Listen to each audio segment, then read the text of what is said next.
So our parts are in at the dealer. We're getting ready to head down. It's a Bain Welker dealer in Pendleton. They deal Geringhoff parts as well for our Cornhead. We use them for MacDon parts, Geringhoff. We also use our Massey dealer as well. So I'm about to go down and pick those parts up, show you a little bit about that, maybe take a tour around the dealership. And probably in this video too, you're going to see us putting that back in and some of the maintenance items while we're in a rain delay. So hope you enjoy. Just pulled in the dealership. We're going to look at some tracks versus tires on a grain cart, and we might as well look at a Case combine while we're here. So tracks, there's a wider footprint here. They don't sink like the tires do. The negatives I see, more maintenance. Those bogies there, those have to have maintenance as far as oil changes. They have seals in them. There's greasing to do versus air in a tire. Now, they float better. So in the mud, this definitely floats better. But you still cleaning it out and doing all that, not sure. The price difference is a lot. The tracks are a big cost. Oh, I like tracks and wish we had tracks, but at the same time, I don't think tires are all bad. So I just thought I'd show you guys some of the difference. Now these particular wagons come down in a V, so they only have the one auger that pulls. Ours is longer and it has a floor auger that pulls to the horizontal auger. So it's actually got two augers. These are single auger carts. So we're just going to look at a Case combine real quick.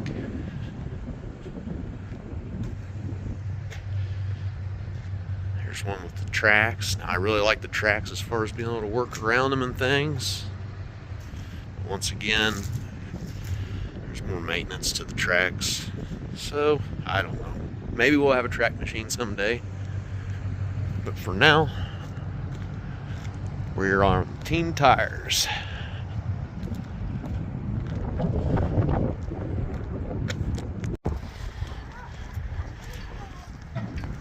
You can't skip a visit to the tractor store.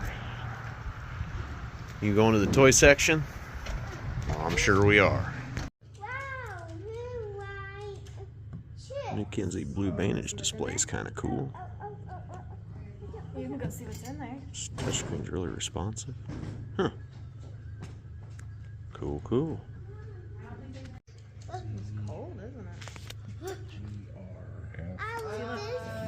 Planet monitor. And then it goes in the back.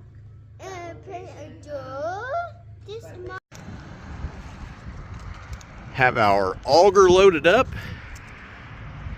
A little different than the other one, hopefully a little stronger. Get this home and put it back in. We'll be back on the Geringhoff head. So today, getting everything ready to go back to the field. Cold morning, cold start. So this bin here is full. Our next options are this smaller bin, which we're not going to do now. We could blow to the bin closest to the dryer, which we'll probably choose. We also come under the driveway to the largest before. So it goes under the driveway and our pipe attaches there above the ground. So this elbow goes into the ground here. Well, last year we forgot it wore through, so we're gonna have to dig this out and replace that elbow before we can fill this bin. So the full bin has fines in the core. These bins fill in the center and the peak goes to the walls. Well, in the center is the fines, and the air, actually the aeration doesn't go through the fines. So we pull 2-3 loads out of it, it levels it off, and then your air travels the same. There's no resistance from the peak setting in the center. We call it core in the bins. And that's what we're going to do this morning. So during rain events, we typically park a semi over the pit, and then we've got some old draper belt that we put on each side. Typically keeps the pit fairly dry. It also has a sump pump, and the pit sets about knee high off the ground of the basement area that the pit sets in. Anyway, that gives area for water to go. We can pump that out. It doesn't get in the actual pit. That sets above the floor. So he's digging this elbow out so we can replace it. It's got some patches I can see with some hose clamps, so I'm sure it's due.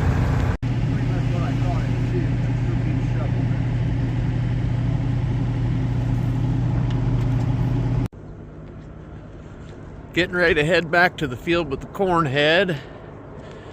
Actually have to put it on the machine, and when we fold, it's going to raise this up so we can slide this auger in. I've got the new bearing in. Noah's got the bearings in the auger. So we're going to attempt to do that in the field. So we've got to slide the auger back in our Geringhoff.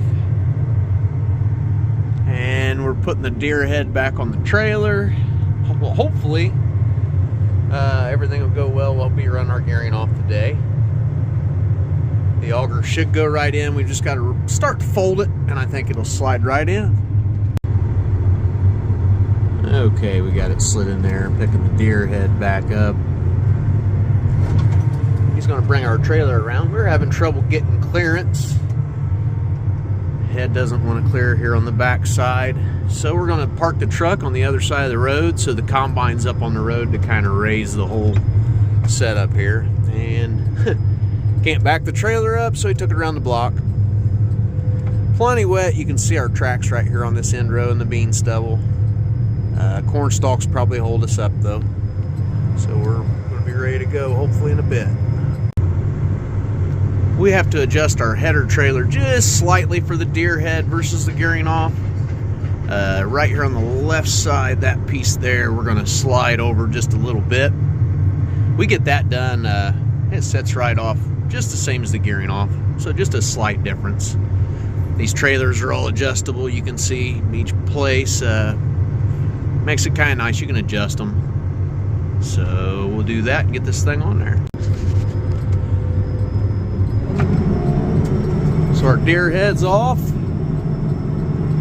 Really enjoyed running it. We're going to pick our Geringhoff back up. It's right over here on the ground. And of course we're out of fuel from the other night. Full service needed. It's going to be a little bit of a slow day today as far as harvest goes, but you'll have those. So we're putting the auger back in. We put it all the way back together and forgot a spacer. Let's just admit it. So, second time's a charm. We're going to get it the second time. Spacers go on the inside right there. We can put it together without them in there. It happens. Right, Noah? Right. Moment of truth. We just got it back together. I'm hoping it works. It will.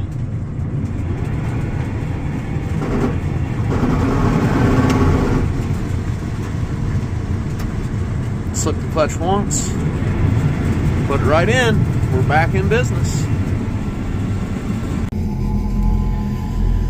Well, it rained a half-inch less closer to home, and we were far from home, so we decided to load up and do a whole 20-30 minute road trip to get a little drier. There's about a half-inch less rain that we found on our operating system, so we're headed that way. Too wet where I was at, so I'm road tripping home where it's drier. We had about a half-inch less rain. At least we're fixed, and hopefully we can run tonight. Shall see. Finally shelling corn. Took all day, but we're here. And we're back at home. It's dried a lot since the last time we were here. So hopefully we just kind of finish out the day here Start again tomorrow. One of those days.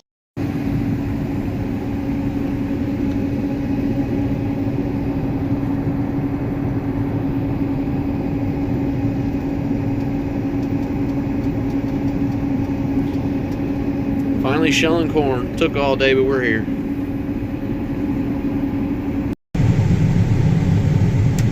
So we're getting quite a bit done today. We moved close to home. This is home base right there. So kind of nice. We did have to move from one of our further away fields. Just simply had more rain. Got our Geringhoff head back on. It's working great. Glad to have it fixed.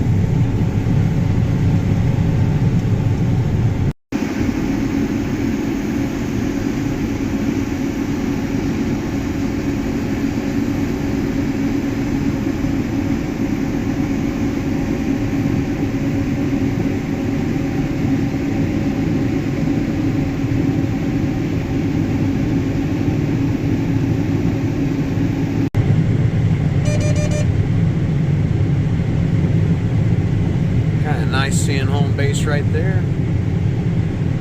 We went through a wash earlier, got the auger boot on the end into the grain carts, easy to do. We got lucky, didn't have anything bad happen. So we've already had a close call today.